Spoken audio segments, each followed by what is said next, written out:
Yeah, so that was my favorite time. Is just, especially me and my pally healer. I was a shaman healer. We two healed most of the mythic fights when they were three. You had three heal, and me and him were just so synergistic that we were downing bosses with two healers, and it was just an incredible rush to be able to.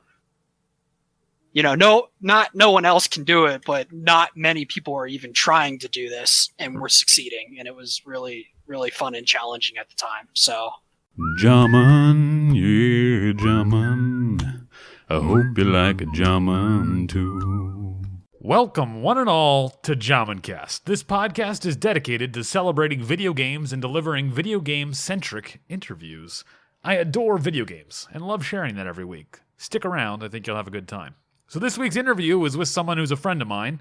We used to play Heroes of the Storm together, and now we're enjoying classic World of Warcraft. He's played in the collegiate tournament for Heroes of the Storm. It's called Heroes of the Dorm. And his team made it to the round of 16 and the round of 32 on 2 different years. He's played WoW in every expansion, so I hope you enjoy meeting Kirose. He's a great guy. Before we get to all of that, I want to inform you of a few ways that you can elevate your experience. I have a number of ways you can join in, be a part of the show. I got a phone number. It's 949-407-9198. That's 949-407-9198. You can call in, leave a message. I have a Discord server if you want to chat with me or other fans of the show. I'll put it in the show's description so you can join easily. Also, follow me on Twitter, @JhamanTheShaman. And I'm also on Twitch, twitch.tv/Jaman. With all that out of the way, let's get this podcast started. Welcome, one and all, to another JhamanCast interview. Today I'm being joined by a friend of mine. He's I would say, Heroes of the Storm player, World of Warcraft player, a video gamer all around. No stream to promote or anything. I don't know if you have anything to promote, you can. Is Kirose good? I should ask you this before. Is Kirose what you want to be known as? How do you want to be known? Is there a handle I should call you? Yeah, Kirose is fine. Kirose? Okay. Well, welcome. Thanks for joining me, man. Yeah, no problem. Thanks for having me. So I'll start off really quickly with the first question.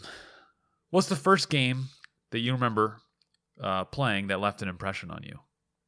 Oh, man, I thought you would go there, so it's Red Alert 2. Red Alert 2. That was the first game I ever got introduced to. Well, minus old console games, but the one that really started driving me was Red Alert 2. Mm-hmm.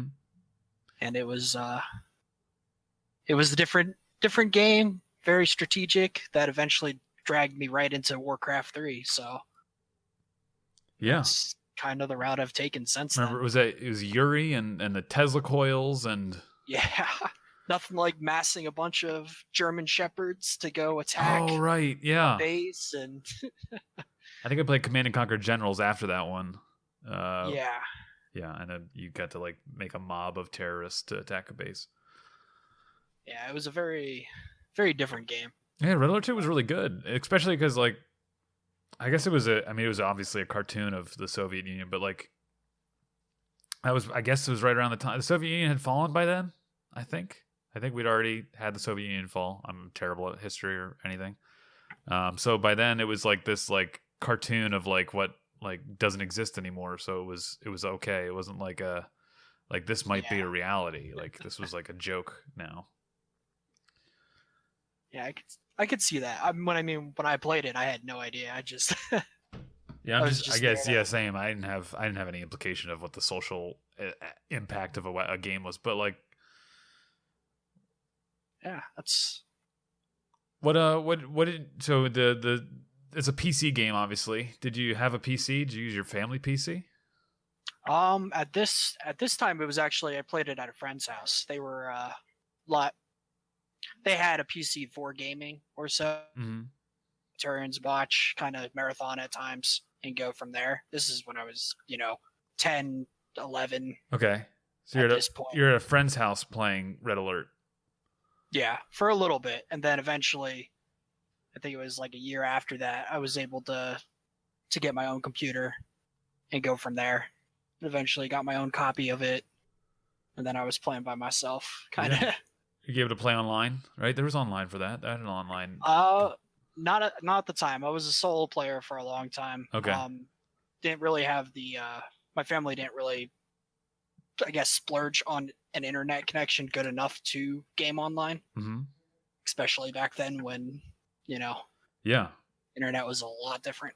Yeah, there was. So- I mean, not necessarily dial-up. Or what were we talking here? When was how many years ago? It was Red Alert 2. You're 10, so I mean, we probably around the same age then. Were you like? I'm gonna guess you're like 30s. I'm 27. 27, almost there. Okay, so Yeah. we're getting there. So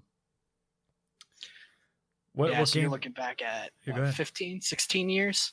16. Yeah, it's funny how many things you forget too. That this is just becoming I'm turning 30 stream. Okay. What's next? What happens after Red Alert 2? You get to World of Warcraft. You get to Heroes of the Storm at some point. I know that. I want to talk about that. But what's after Red Alert? What are we talking about? So after Red Alert, I actually ended up going to Warcraft 3. Yeah. From Warcraft 3, which I enjoyed quite a bit. My uncle actually bought me the game, and he bought me a subscription because he's like, I want you to play this game. Warcraft 3? Or no, World of Warcraft. World of Warcraft, okay. I played Warcraft 3 for, what was it, 3 or 4 years? Battle.net, all that good stuff. Yeah. Back when Battle.net was the best ever, and Yeah, it was like we have this whole man. new thing called Battle.net. yeah, You have to original Dota, and Yeah. all that. Oh god, those memories. But yeah, so eventually, Warcraft 3, played that quite a bit, and then transitioned into my uncle, who is a big gamer. He's like, I want you to play World of Warcraft, see if you like it. I'm like, I don't got money to pay $15 a month. And he's like, I'll get you Yeah. for half a year, see if you like it. Wow. And then I've been hooked on it for, there's a reason why it's a danger to the society. Been hooked on it since. So Have you played every it. expansion? I played every expansion of World of Warcraft. Have you had an active subscription the entire time? No, I've canceled my subscription, gone on breaks, Okay. like 4 or 6 months. Yeah. You never truly quit it. Yeah. But- Keep getting pulled back. Yeah. What would you say What your happens next? So what was your first experience with WoW? What did you play? First experience with WoW was I played a rogue. That was my first character ever made. And I got to level 10 and said, screw this class. You just got dual wielding. I did not give a shit. That was so stupidly, and this is, like we have Classic to kind of go back on and see everything, but, brand new player, never played an RPG like that before. And Okay. playing a rogue with, I would argue, almost literally nothing good about it until past 10. It was just not a fun experience. Yeah, I mean, all you do is stab people. I mean, I actually even the leveling a rogue for the first time. I've like level 13, I think, on my highest rogue. But like the gouge backstab gameplay is actually engaging. But then, like, I don't even know if that's the correct way to play or if it's good. Like, if I'm wasting time, I could just be sinister striking, or if gouging and then waiting for my energy to backstab is even smart. But it's enjoyable. I don't know. But yeah, dual wield on a rogue, it's like at level 10, so it's like a core identity to the class, and it's like You don't get it. It's all way late. yeah. But then I went from, I quit the rogue, put that character off to the side, and then I switched over to Hunter, which I really enjoyed. Much different play style, Yeah. and I had a blast. In vanilla playing a Hunter. Did you do anything notable, or did you just level to? I mean, getting to 60. Did you get to 60? Yeah, I got to 60 with Okay. her. That's notable. Unfortunately, I didn't really get into hardcore raiding like Onyxia and Molten Core. I never really got around to actually doing that kind of stuff. Yeah. And then Burning Crusade eventually launched, and then I started raiding with Burning Crusade. That's when I really started kicking into that. So, and I stuck with the Hunter through that expansion. The Hunter was my favorite. Yeah. They had I don't know, I think the only problem I have with Hunters is ammo. Every time I see someone, doesn't volley take a piece of ammo every time it ticks or something? I mean, almost every every shot takes it, so it wouldn't surprise me. Yeah, I just remember But volley doing. There was a reason they don't cast volley more often. Is because it like sucks up their bullets or something to that effect. I don't know. Yeah. Yeah, it's been a long time since I played on. I haven't even touched it in this expansion because Warlock is better. In my mind, at least. When you're saying this expansion, are we talking about retail or are we talking about We're talking about vanilla. classic? Okay. Or classic, because, yeah. Okay. I consider it an expansion. It's You think something Warlocks else. are better? I think Warlocks will be better after this phase. Once Blackwing Lair launches, I think, especially with Nightfall and in raids, that Warlocks will be better. DPS wise, I'm just going straight off DPS numbers. Yeah, it depends on which aspect you're going from. Like, right now, Warlocks stand alone at the top of PvP in terms of dueling. PvP, okay. So, they're there, and they're not terrible damage in right now either. Mm-hmm. But, I guess their pet tank's a little bit better. I've had to retire my Voidwalker. He's completely useless, and I really wish I could punish his soul for the rest of eternity. I've heard that that the pets are actually way worse than people remember, but that's actually true to how they were. Their threat was basically like their growl was not. I can't remember exactly. It's been changed multiple times, but their growl and the taunt from the Voidwalker or whatever it is does not generate as much threat as you'd think. And so once you get any gear at all, you pull threat off your pet. So just leveling, you'll have enough gear to pull threat off your pet, basically. Yeah, can confirm. It happens quite a bit. I've given up and just became a face tank with Drain Life. So that's not a fun experience, but you've been blazing through the levels. So for people who don't know, you started a week and a half, 2 weeks ago, and you're already 53, 54 when we're recording this?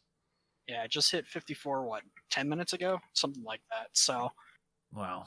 It's a lot of experience. Would you say, would you say a Warlock was way easier to level than a Druid because you had a 41 Druid?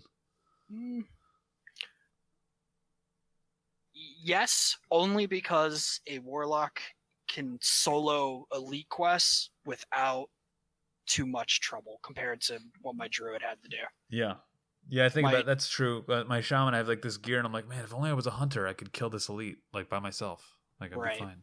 And that a couple times. I would have to, switch to bear, pop out, heal myself, switch to cat, do as much damage as I can, run away, entangling, heal myself, and it's like the whole process took way longer than, just going to the next quest versus the Warlock where dotted up, fear, see in a couple seconds, dotted up, fear, see in a couple seconds. Do you have a favorite time for World of Warcraft, like a favorite moment in all of the expansions and all of the retail? Was there a best expansion, and was there a best for you in your personal journey? My best memory. Oh, that's rough. The time I enjoyed the most in this game was when I was a raid leader in, I want to say it was Mist of Pandaria. I had a really solid group of friends, and we were doing mythic raiding and we were doing some crazy down stuff. Was that 20 mans? Is Mythic 20 mans in Mist of Pandaria? This was no, this was back when 10-man mythics were still a thing. 10-man mythic, okay. So it wasn't capped at it's called mythic, but it was heroic back then, and it's still the same crap. But yeah, so that was my favorite time, is just especially me and my my pally healer. I was a shaman healer.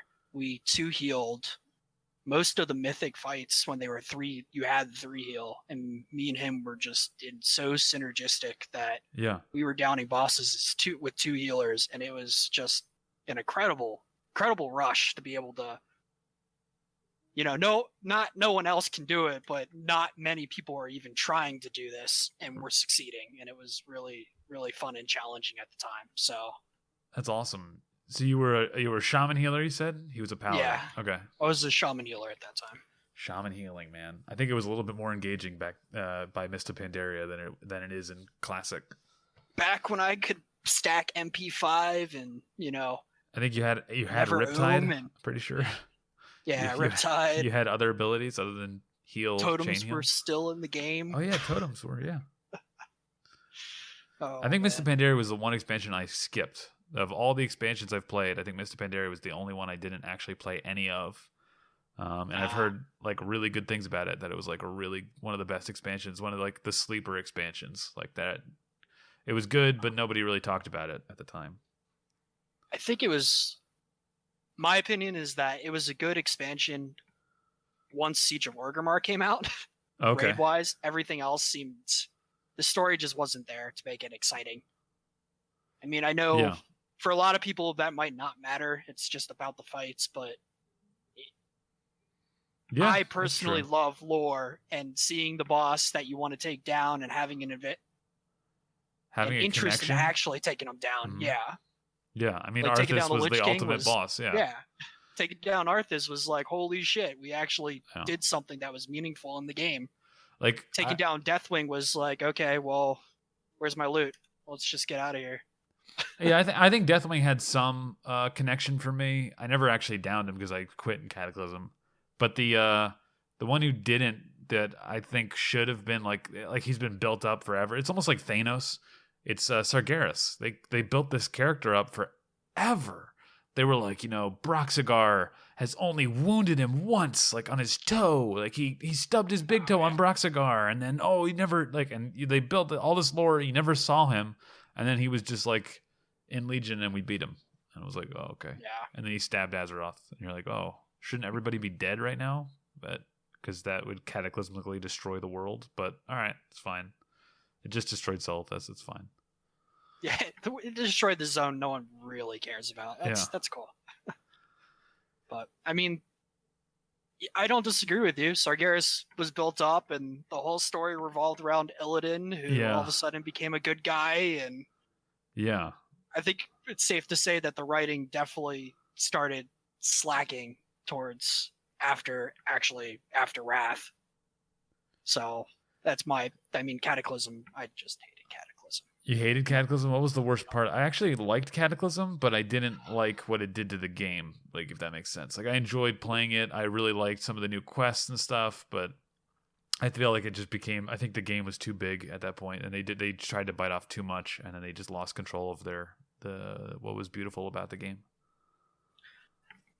I didn't really like I didn't really care for the raids. Yeah. The PvP definitely took a hit.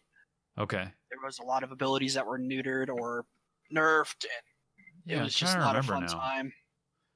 Yeah, because I remember quitting in Cataclysm during the first raid tier, because it was like, well, this is dumb. Like, we killed Cho'Gall, we killed some other stuff. I forget what the other first bosses were. And then it was like, all right. And then it just kind of was like, well, this is boring. Like, something about it was boring. That's all I remember. And I just remember stopping. And then was it Warlords of Draenor had only the ogres? I think it was forever. It was like the part where you fight Shattered Hand guy, and then you had to like that. That was awful. Just their raid tiers have been lacking. They have these crazy stories and leveling experiences that are really awesome, and then your end game is just boring. I mean, I'm not saying Classic has good end game. I mean, I guess it does have better.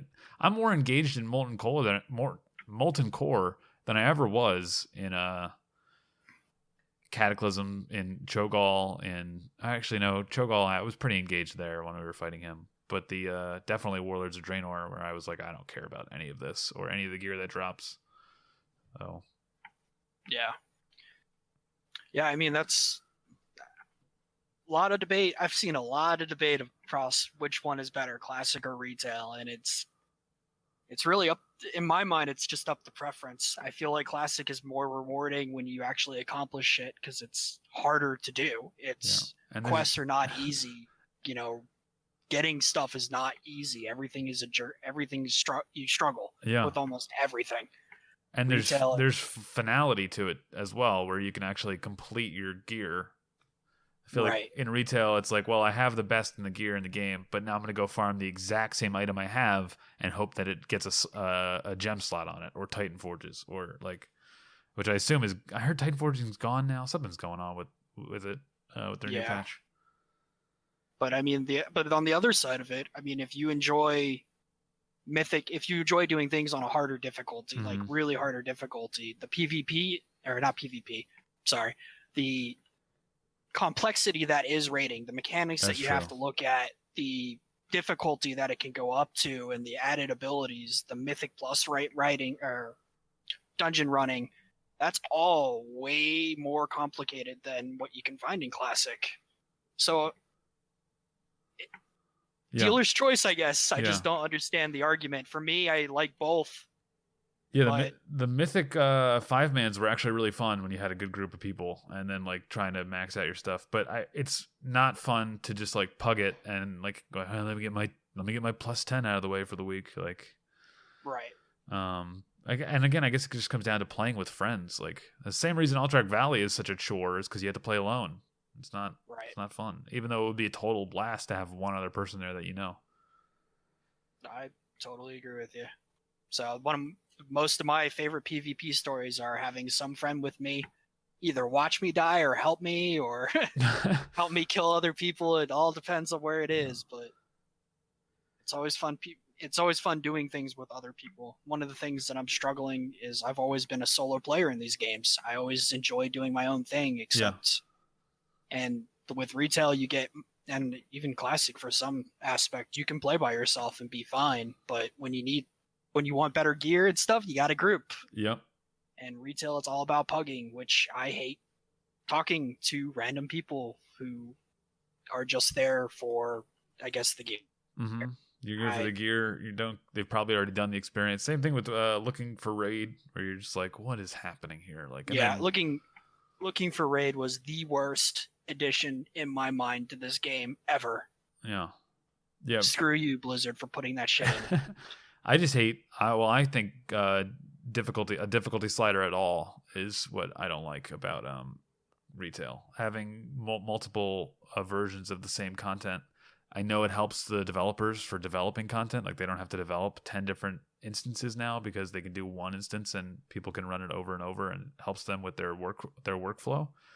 But I don't think it's fun to run an instance and then be like, okay, well, we farmed this. Let's try the harder version and move it up the raid. And then, so first off, you do the LFR version, then you do the normal version, then the heroic version, then the mythic version. It's all the same gear, all the same content. The numbers are higher. Mythic has like extra abilities, which finally changes the game a little bit. But again, like then you have to like find people that want to do that, and it splits. I mean, it splits your player base too. And that you have literally in your game, you can have people that, I mean, they can choose what they want to do, which sounds nice, but I don't know. It makes it sound even more difficult to get groups together, to get stuff you want to do done, because there's so many options. How could you possibly get these people to do what you want? And I guess you just use the LFG tool, or you have to find some kind of like system outside the game to be able to group up. I don't know. Someone who doesn't play retail at all anymore. So, I mean, just for me, it's intimidating to go back. I mean, I'm a law student who has very little time to actually play a lot. So when I think about retail, it's like, do I want to even try? Yeah. Because in order to be competitive in retail, you have to run a Mythic Plus at the minimum. You have to do all the raids on almost every difficulty to make sure you get every piece of gear. Yeah, hopefully maybe it'll Titan Forge. Yeah. Yeah, so you have all those things that you have to make sure. You have to do all your world quests. You have to make sure your artifact power is up to date. It's time-wise, it's so consuming. And if you miss one of them, you're behind. And that's just not a fun state to be in any game, is knowing that before you even start playing, you're behind. Yeah. Classic is like that a little bit. I think when Blackwing Lair releases, for sure. I think you have until Blackwing Lair releases to know that you're not behind. Like you can get caught up pretty significantly, especially because most people have the gear now. So if it drops in a raid, you're probably going to get it if you don't have it. Because I mean, unless it's like the stuff off Ragnaros, most stuff is. I mean, a lot of offset pieces and things that people just are not best in slot are getting like, given away. And I'm not saying my guild's not a hardcore, like super good guild. So, I mean, we're good. We're fine. We're clearing the content, but we're not like, and a lot of the gear is being given away, to people because it's just not best in slot. So you can get caught up pretty easily. It feels like, yeah. So the catch-up mechanics and stuff I think about, I just don't even like them because it's almost naturally in the game to get catch-up mechanics, and that gear will eventually not be useful. but we're still running it because there's still gear at the end of the instance that's useful, so it's going to drop. I don't know. Anyway, I'm just thinking about the Alterac Valley Mace and all this stuff that came out that's kind of goofy. I hear you. So let's talk about Heroes of the Storm and Heroes of the Dorm, because I'm really interested in hearing about this. I want to know more about like how you got involved in like a competitive scene. Did you play any competitive games before Heroes of the Storm, and like did you ever compete in something as hardcore as Heroes of the Dorm before? No, I have not. I didn't really play any games competitively before that point. I mean, the closest I had was Mythic rating and trying to get to the top on a server, but okay. I mean, nothing to, hey, here's a contest, let's see how you do kind of thing. So Heroes of the Dorm was very interesting. It was like, I'm a student going for my undergrad at that point. I'm like, oh, I can actually get my tuition paid for just by playing a game I play in my free time. Hell, let's give it a shot. Were you master by this already? Were you grandmaster? Oh yes, I was at the top by this point. Okay. So I started off in silver. Yeah. When I first started playing, I didn't even know body blocking was a thing. Yeah. So I remember that being a very fun lesson. God, from I love body blocking. ETC. Oh my god, body blocking is probably the one thing that I love the most about Heroes of the Storm that other MOBAs do not have. Yeah, it is definitely a mechanic that makes it such a pain in the ass when done correctly. Yeah. One of the best things to do as a take. It's just one of the best things, like in a game in general, like in League, it's spacing and like positioning is important, but like physically standing in someone's way, that's one of the things. What was it? Warhammer Online had that, or you could literally stand in a doorway and no one could get through until they killed you. So tank classes in PvP were really obnoxious. Could you imagine standing in the Warsong Gulch tunnel, and if a warrior tank is standing in the doorway, you are not actually able to go past him physically unless you like kill him? Yeah. That would make, and all of a sudden tank classes are way more viable in PvP because they can hold choke points and they're unstoppable, like never dying machines. Anyway, okay, so Heroes of the Dorm. Let's get back to Heroes of the Storm before I get too sidetracked. What's up? Tell me how you get involved in this.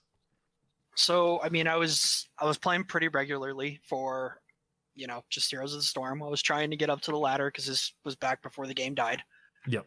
And everybody cared about where they were, so I made it to Grandmaster at that point. I was doing pretty good, and then saw the advertisement that Heroes of the Dorm was happening. Mm-hmm. Each school had to put up a team. You could have multiple teams from everyone. So I emailed a couple of people, said I was interested in playing, and got a response from Chris Yee, who was our team captain at that point. Great guy. And he brought us all together, and we decided to play. I think the funniest part about the first year was I went to Arizona State University. They apparently have an esports club that had a esports Heroes of the Storm team. Okay. We were not that team. We ended up knocking that team out. Wow. So that was a little slight miscommunication. They told us that they already had a team and they were not looking to sponsor us. So we ended up taking their team out of the running. Wow. So they didn't sponsor you. So what did they give that team that they didn't give you? They just the name? They gave the name. They gave facilities. The school apparently has a really good computer lab for LANs and stuff that they were able to access, and minor things like T-shirts and stuff like that. Oh wow. Okay. So they got all that stuff, and we just played from our spot, and we ended up beating them. You went directly against them, and you pushed them out of the. We had to have a better record, and we. Oh, okay. We actually went undefeated in the preseason. That's kind of how it ended up playing. Oh wow. So, what role did you play? I was bruiser for the first. I was off role bruiser. Okay. So I was brought on as a tank. I did not end up wanting to play tank. Yeah. We had someone on our team who couldn't play bruiser, so me and them ended up swapping. And then that's kind of how it ended up happening. I ended up playing Leoric. We had a really good mage carry, Black Bandits, who was really, really good at Li Ming. And you know how Li Ming players are, all they need is a kill. Yeah. So I made sure he got kills. Nice. And then he would just steamroll their team. So it was a very fun experience playing with people who were, wanted what they wanted to win at that point. So Yeah, they had college tuition on the line, so it's a huge. That's so much money. That's huge driving force. Do you think the competition was a good competition? And what's your thoughts on Heroes of the Dorm? No, I would say no. Overall, it's not something. It wasn't great competition. I'd say it wasn't. I say that nicely just because the teams that we played, they deserve some respect to what happened. But really, it's college students playing in their part-time on a game that was still developing, wasn't really that big. So it wasn't like we went into League of Legends and we're playing against, that kind of setup. Yeah.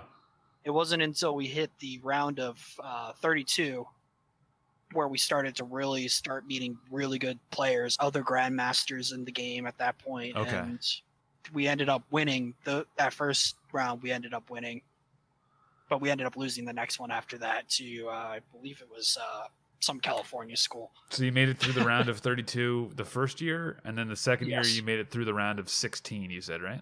Or we made it to the round of 16 the first year. The second year we made it to the round of 32. Okay, all right. So it was. Wow. It was a very interesting experience. Yeah, for sure. It's. Heroes of the Storm holds a place in my heart as my favorite. Like the first time I ever really tried to ladder in a game. Like every other ladder game before then, I had been like League of Legends. I remember playing it and being told I'm decent at it, and I was like, okay, well, I got to Gold 5 and I got the end of season rewards, and I was like, do I want to push for anything else? No, I don't, and I would just stop playing. And Heroes of the Storm was the first game that actually I was like, hey, you're pretty good at this. I think I placed in platinum or something, and then I just worked my way up to master from there, and I was like, wow, I'm or diamond and then master. Getting master was like, oh my god, I finally did it. Yeah, I don't know. The Heroes was a unique game in that it was the first game that ever actually got me to use the ladder system, even though before I had always had this rank anxiety of I don't want to play with people that are really trying because I don't want to get yelled at for and hurting other people's ranks, and so I was always very casual before that. Yeah, I hear you. When you play against multiple streamers, all very big, and they start shit talking you because you made one mistake, it is very intimidating for a lot of people. And it was, I played against Bam Bam, Munefair, these guys. Yeah. Munefair, probably not a great example because he wasn't that great at the game, but there are a couple other people that, Fan was big. Yeah, if I ever played it on Fan's team or against Fan or against Bam Bam or with Bam Bam, I was always super nervous and I would pick Jaina or some simple character that I felt was I don't have to. I know exactly what I have to do. I don't have to be super tricky. I can just play something very simple, and I'll do that. Okay, I'll play Arthas, or I'll play. And I say Jaina as if she's not she has a high skill ceiling, but yeah, man, why are you bashing my favorite hero? Is Jaina still your favorite hero in that game? Have you played Deathwing at all? No, I played against them. I haven't played Deathwing though. Okay. This and Jaina. Those are my three go-tos. Who was it? I had Jaina and what else? Leoric and Arthas. Arthas, Jaina. Okay. Yeah, nothing like getting to 20 and entombing 5 people and watching them freak out when they're all silenced. Yeah. It's a great feeling. Yeah, Leo's got a great he's a good skeleton king. I see Mordekaiser now in League, and I'm like, you guys, you stole the Skeleton King's animations. I can see them. They did. It was actually, I thought the same thing. I'm like, and comments were like, wow, why would you rip off Heroes of the Storm? It's already dead. Yeah. They used the dead character to rip off the dead game. Yeah.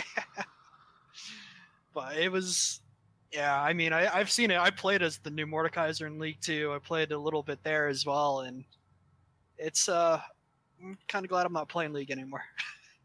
I like League, actually. I would like to play it, but again, it's the same thing. I don't want to put in the time to grind out for ranks, and it's almost the same reason I don't play Heroes now, is because I don't want to put in the time. I love World of Warcraft, and I don't have to necessarily rank up. I can work on stuff on my own. I can fail, and it doesn't show on my character, because my character doesn't lose anything if I fail. I just die and have to run back to my corpse. While in like League or Heroes, my account now has a big X loss number on it, and my rank goes down. So I don't know. That's what makes World of Warcraft so enjoyable, in that you don't really lose progress ever. Yeah, it is. It's also nice being. I know a lot of people like the rank and climbing, but it is nice having a character that doesn't disappear and have to restart each and every time. Yeah. There was. I explained that to some people. I remember trying to explain League of Legends to people when it first came out, and being like, "Yeah, you level up, and then you get talents and abilities and items, and then you do it again, and you lose your character every time." And they're like, "What? Why would you do that?"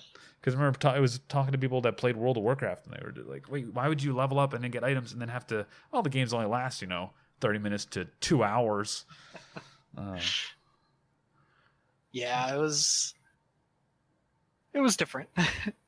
But Dorm, going back to Dorm, it was the best thing about Dorm was being streamed by people who actually streamed the competitive scene. Yeah. So seeing people like, Dreadnought, Gillyweed, Haloran, we had KO, people who were ex-pros in that scene and actually commentating on your plays, and that's that was so cool. a really, really unique and great feeling. I wish I was better at video games, that I could get there again, but not in the cards. Yeah. I gotta go. Gotta go to law and do something normal. I gotta go outside of gaming.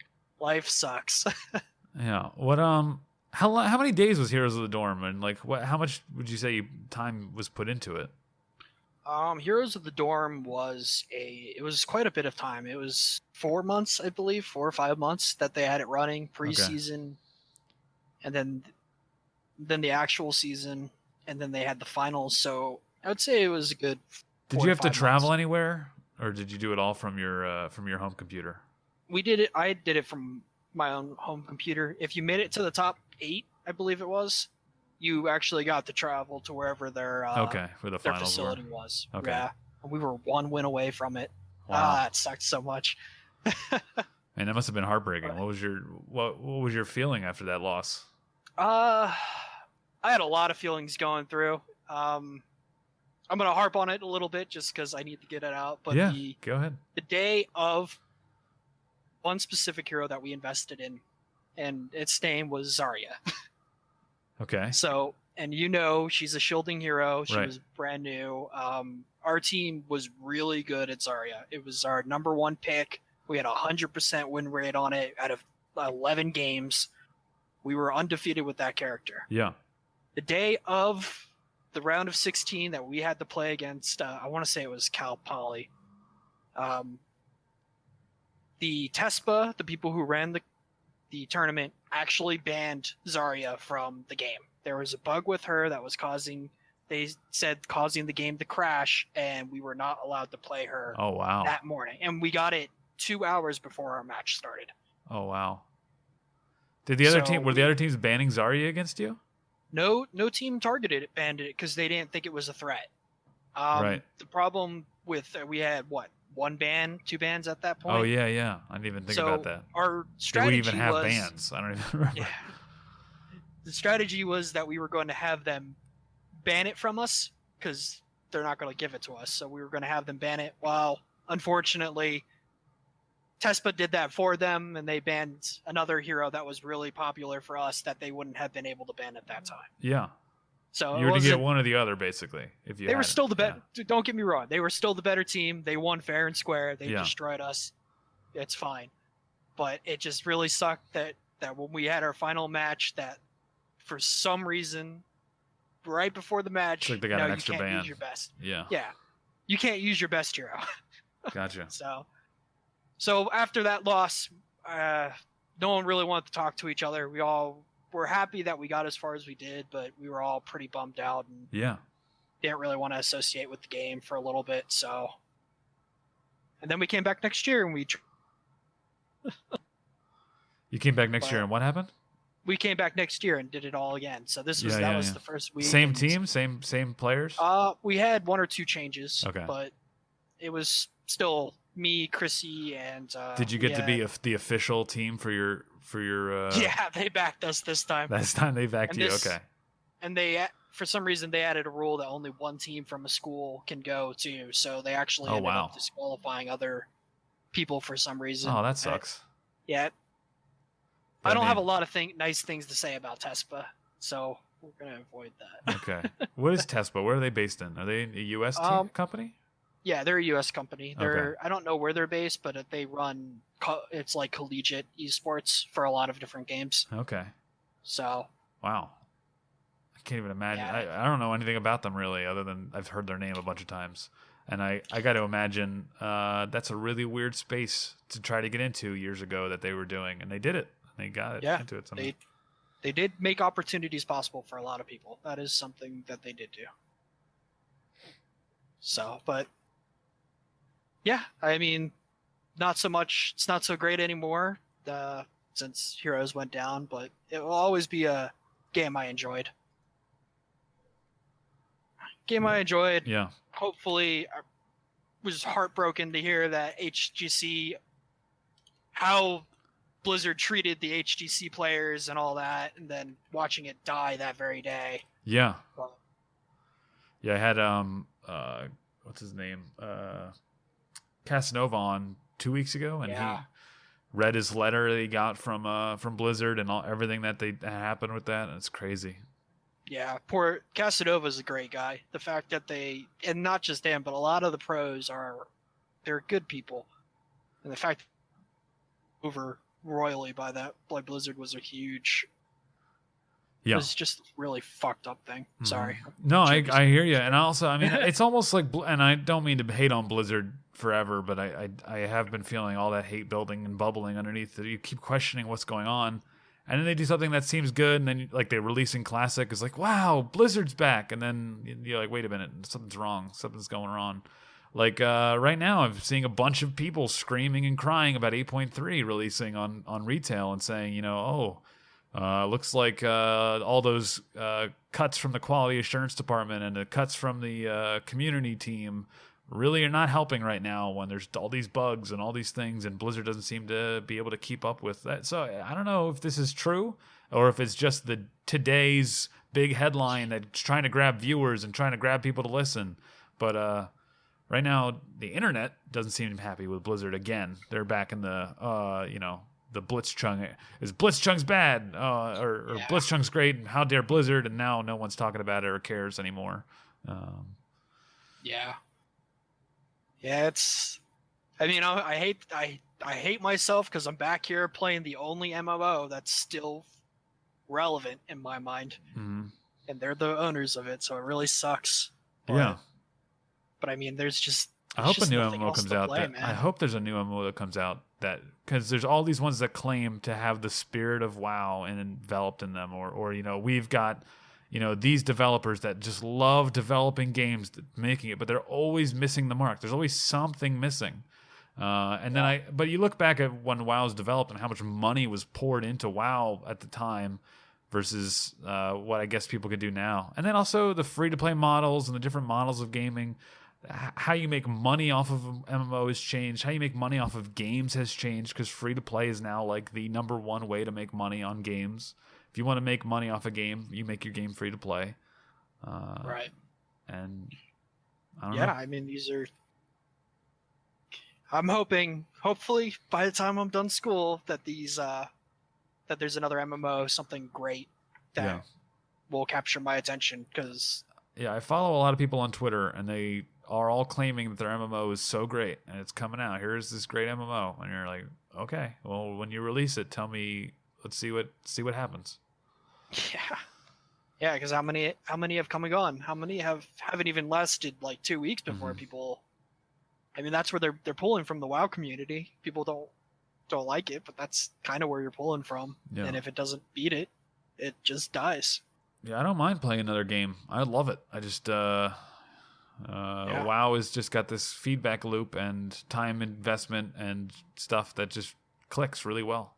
The classic WoW specifically, retail. I don't like retail. It's too fast, too much stuff. It's like and I talk about it a lot, but it's like a slot machine, and there's lots of buttons and levers and flashy noises, and there's not very much depth to it. But I guess that's not true, because if you're doing like mythic raiding or mythic dungeons, there's actually depth there, and that's enjoyable. But I guess on the surface, at the start of when you're playing your character just leveling, it just feels like a flashy button show as opposed to like an interesting way. I don't know. Something that I miss and why I think I'm pulled to Classic right now is that there's always an optimal way to play your character. Mm-hmm. No matter what people do, that there's always going to be that one build that always does something better, right? Uh-huh. Like, there's no way to avoid it. If I want to take my Warlock and and say, screw you, this is what I'm playing, I can. I'll still put up numbers. They won't be as great as if I went the right build, but it doesn't feel that way. Retail doesn't really have that aspect. You play what the class demands, and if you don't play it, you kind of fall to the wayside. Classic, you could play a shaman tank. Not quite in raiding, but you could do dungeons with the shaman tank. Well, it's possible. Yeah, there's a guy named Caperfin who will tell you different, that he believes that shaman tanks are totally viable. So, and there you go. There's someone who's actually doing something that's outside of it. You can stack spirit on certain healers. You can do so much more. But when you log on to retail, it's like, hey, I want to play a Frost Death Knight. Oh, two-handed Frost isn't a thing anymore. I got to use one-handers. Oh, I have to go this build because this is the only build that's really viable. Uh-huh. Oh, they don't really need a Frost Death Knight because it's not meta right now, so no one's going to take you. Well, okay. Well, I guess I'm not playing the character I want to play. Yeah. Yeah, that's true. I'm playing in Handsome, getting into raids, I'm playing it, and it's interesting. That's an interesting point in that I'm not, like, obviously I could play a warrior and I could be putting out insane amounts of numbers and being on top of the DPS charts. But we'll see. But I mean, I liked those are the two games I really enjoyed. I liked Heroes of the Storm. It was a fun game.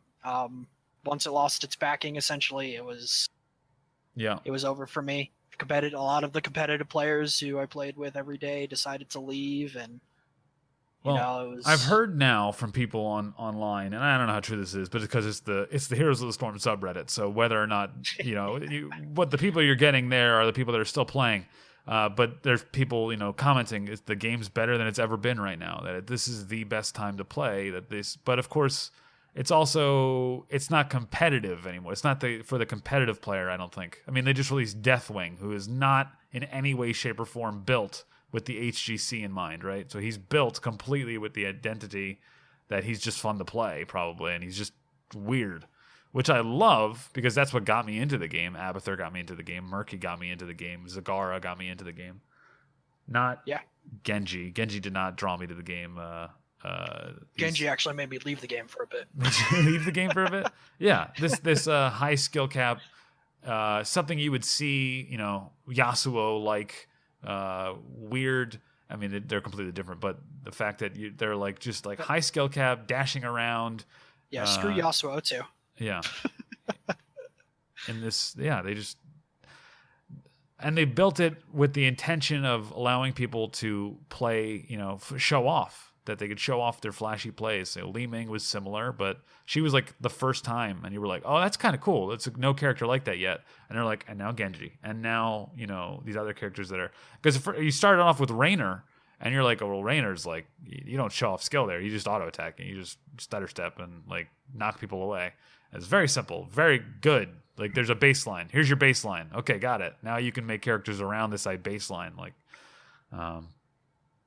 Anyway, yeah. And then I have a cousin who plays only Sergeant Hammer, who played only Sergeant Hammer, and every character release he was mad. He was like, they counter Sergeant Hammer. There's always a way that they counter Sergeant Hammer because all she does is root herself. So anyone who can deal with that countered him, apparently. Yeah. To be fair, that was 90% of the game, though. So. Yeah. It's like, hey, they have an ability. They counter Sergeant Hammer. Yeah. When you main Sergeant Hammer, you kind of got to take that one at face value. Yeah, you're just. Well, I think he quit the game when Stukov came out because Stukov had a higher auto attack damage than Sergeant Hammer, and he was like, I don't want to play. I want to be the guy with the biggest auto attack. That's all. That's the only reason he played. Man. But yeah, I mean, kind of wish that I kind of missed the game. It'll always be a memory, but it's probably better off. I played it a couple weeks ago. It was fun, but I didn't want to sit and wait in queue, so I just played. I just played ARAMs. I forgot all about Queue Simulator. Yeah. Yeah, that's a huge part of the downfall. Yep, you're right. I don't want to even remotely think about going back. Yeah, 600-second queue, and you're like, okay, well, I guess that's fine. And you can't leave your computer because it could pop early. You're not sure. Yeah, and it will pop early if you leave your computer. Yeah. And streaming it, like, I remember streaming it and being like, well, I have to find something to do during the queue now, other than just talking forever. So I was always playing a Hearthstone or a card game or a jumping game I think I was playing Mega Man for a while during the queue times. Yeah, even when we were playing, when we'd group up, it was the same stuff. We'd have to wait forever just to get it. We didn't even get into that. We didn't talk about that at all. The fact that we played on a team together for Heroes of the Storm. Yeah, that was. Is that Nexus Gaming, right? I believe so. We were in the Nexus Gaming series. Yes, that's correct. Yep. Yeah. We played, so for anyone listening, we played Heroes of the Storm, and we played in an amateur league. We got into the S Division, Division S series somehow. I don't know how I was involved in S. I was like, oh, we're going to get like Division A or something, and it was like S Division. And we're like, oh, okay. And then we played against some really good people that were did not take us seriously at all, and that kind of pissed me off. But also, they trounced us, so maybe they didn't have to. That's just kind of how it plays out sometimes. Yeah. I was just reminiscing about it today. Before I had you on, I was thinking about it, and I was thinking about the fact that, if I played it today, I would be able to give it the time to be able to actually devote. I remember when we were playing, I didn't have the time to like practice with you guys. I was like, I'll practice if I'm on. If we're on at the same time, we can practice. But otherwise, like, I'm not going to schedule a practice because my schedule was so volatile at the time. And I was like, man, if I played today, I could actually practice with a team. Oh, God, we're not playing that game. We're not doing it. But that was fun. I played tank, right? You guys I was tank player? Yep, I made you tank. I'm sorry. No, that's okay. I remember. It was fun. I think I played Diablo I think Diablo was like my best character in like solo queue. But other than that, it was like, okay. Like I was okay on every. I think Raynor and Phoenix were like my favorite characters to actually play. Ana. Zul'jin. Don't forget your Zul'jin. Oh, Zul'jin, yeah. I love playing Zul'jin. I did love playing Zul'jin, just because stacking forever is my favorite mechanic. When they removed it from Chromie, I was like, well, I'm never playing that character because I just want to stack forever, and that's all I want. And yeah. Oh my God, Zul'jin's such a good character. There are some really, really fun characters in that game that were really fun to see and play. And then there were some characters that were not fun at all to play against or play. Genji, yeah. Genji, definitely Genji. And Zeratul. Screw both of them. Yeah, Zeratul, 100%. Yeah, you had to have like a stun for him to deal with him. To like, he comes in, that's why I would always play Brightwing whenever there was a Zeratul on the enemy team. Because if you blinked in, you could just click on him and turn him into a sheep, and he couldn't rewind. And then he's stuck as a sheep for too long, and then when the sheep ends, he now is stuck with you, and you're like, yeah, that's right, Zeratul. That's right. You're with me now. Yeah. Oh man, I remember playing Uther when Genji first came out, and Divine Storm became meta. Yeah. Oh, that was so much fun. He dove in. He's like, "I'm gonna leave," and you're like, "Nope, you're with me. Don't come near Uther." Like that would, yeah. As Genji, you had to just be aware of where's Uther. I can't go in if he's nearby. Okay, otherwise I'm good to run on this over this enemy team. Yeah, I mean it was a good game. Taught me a lot. Like, there's only certain things that you can learn from. You can learn a lot of lessons from games. Heroes of the Storm taught me that you can't really rely on anybody but yourself, and make sure you take the right character to counter everything. Yeah, counter everything, because the game's decided in 80% draft. Yeah, drafting was key. Mm-hmm. That was fun. So someone was telling me the other day about they were like, what Heroes of the Storm needs is some kind of like way that while you're in the game you can collect some kind of like thing, and then you could like use them to like purchase like some kind of stuff that would allow you to counter stuff so that it's not decided in draft. So you'd like, if you didn't have any percent health damage, you could buy like some kind of some object that you would then wear on your character, and it would make it so you did percent health damage, so you could counter someone if they had like a cho'gall or something. I was like, so you mean like an item shop? I was like, You mean like League? yeah. Oh yeah, that would be helpful. Like, because there's no way in the game itself, other than some talents, but then you have to again draft the correct character with the correct talents in order to counter certain things that are drafted. So yeah, it's hard to do much once you're locked in with your characters on a certain map and stuff. Yep. Gotta make the best of it. All right, man. Well, Yeah. That's awesome. It's been 50 minutes we've been going for this, so I think we're good. I think people are going to be happy. This has been fun. It's been fun reminiscing, finding out more about you, finding out your upbringing and video games, and thanks for coming on. Yeah, thanks for having me.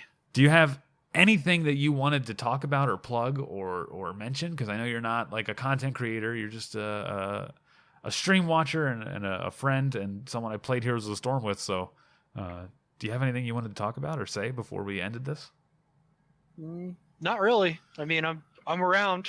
Okay. If anybody wants to chat or hang out or eat something. You're in stream regularly, and it's glorious. I'm like, oh, Kirose is here. Nice. Always a fun supporter of this guy. Nice. Very Thanks. entertaining stream. So. Well, thank you for that. We'll keep that in the podcast for sure. Then everyone can hear that. All right. Thanks again, man. Of course.